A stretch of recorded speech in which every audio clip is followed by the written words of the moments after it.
What is up, everybody, and welcome back to the Maths Guy. Today we are looking at how to order fractions that have unlike denominators, and we're going to learn everything about what that means. So let's waste no time, let's go. Okay, well, what do we need to remember today? We need to remember that we must have common denominators, then we can compare the numerators. But what does that mean? Well, if we just take this first fraction here as an example and rewrite it down here, we have 14 over 16. Well, what does this mean? Well, it basically means we have a part of a whole. And if we had this whole chocolate bar just here, what it would mean is that it's been split into 16 pieces, and that's where this 16 comes from. So let's do that. There we go. Forgive my messiness, you're going to be a lot neater than I am. And the 14 represents how many we actually have. So we have 1, 2, 3, 4, 5, 6, 7, 8, 9, 10, 11, 12, 13, 14. So you can see we have almost a whole, but not quite. And we call these parts of the fraction the denominator and the numerator. The denominator is the number on the bottom, the denominator. And like I said, that shows us how many our whole has been split into. And then the number on the top is our numerator. That shows us how many we've actually got, in this case 14. Now, the reason it says that we must have common denominators is because we can't compare anything that are not alike. I can't compare an apple to a banana, great drawing, just the same as I can't compare 14 sixteenths compared to 3 eighths. It's just impossible to do because they are different units of measurement. But luckily there is a trick. What I can do is I can convert these fractions to have the same denominator as the 16 and then compare the numerators after that. But before we get there, maths is all about logic. If we can use a bit of logic to save us some work, then I think that's always a good idea. So let's have a look at this first example and see if we can use any logic to help us order these before we get into some serious maths. Now in this case, we're going to be ordering from smallest to largest. And what I can see here is I have a half.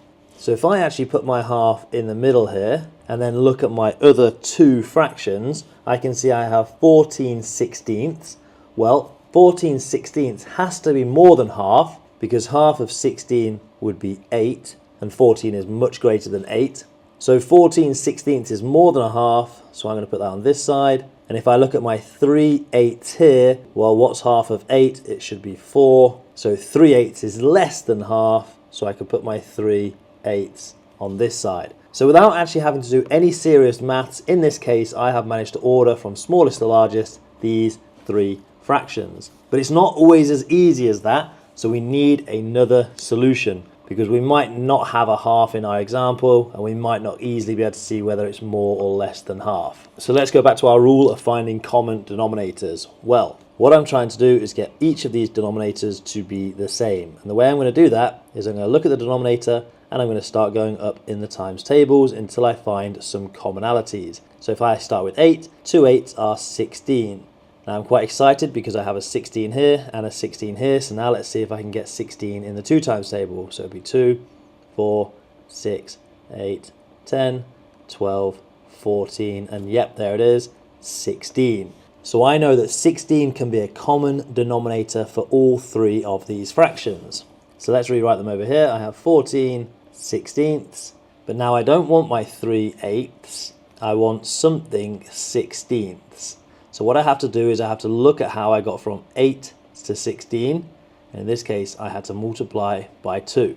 So in order to keep this fraction equivalent, I now need to multiply my numerator by 2 as well. 3 times 2 is 6. So 6 sixteenths is equivalent to 3 eighths, but it has that all-important 16 as my denominator. Now let's do the last one. 1 half. I don't want 1 half. What I want is something sixteenths.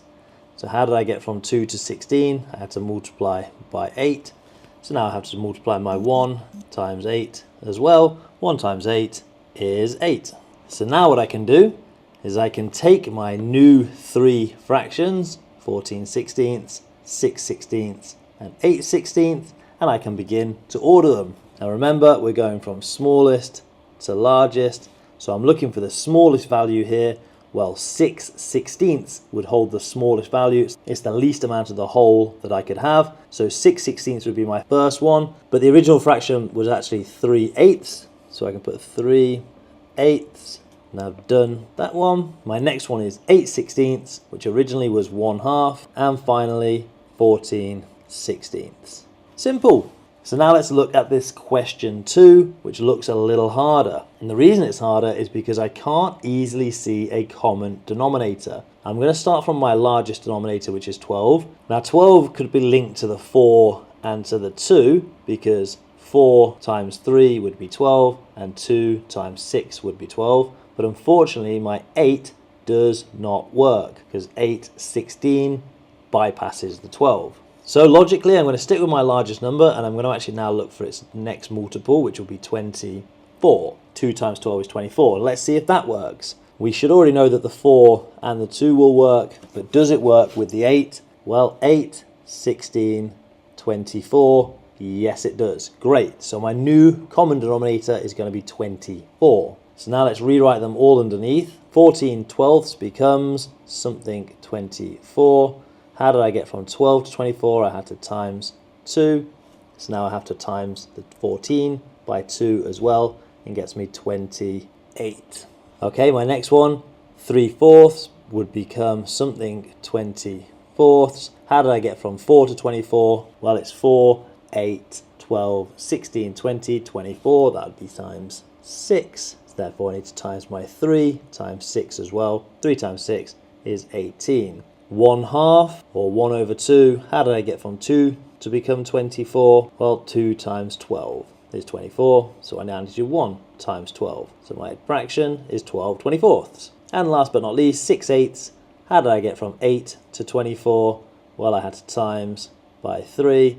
And 6 times 3 is 18. And now I can begin to order these from smallest to largest. So my smallest I can see is the 12/24, which original fraction was 1/2. So I can put that first. And now I have this strange little situation where I have two of them the same. So what I do in this case is I write them on top of each other. So I have 3/4 and I have 6/8 that have the same value. And my biggest value, the biggest fraction here, was the 14/12. Simple. So now it's your turn. I've just taken away all that work. Now I want you to replace it. Can you do exactly what we just did to order these fractions from smallest to largest using either a bit of logic, which we can use in this first example, or finding common denominators in the second example? Press pause on the video now. Good luck. And there you have it. That is how to order fractions with unlike denominators. Hopefully this video was helpful. If it was, head on over to themathshelter.com where you're going to find loads more videos to help you with everything you need to know about your age group maths. But for now, guys, I'm going to see you in another video. Peace out.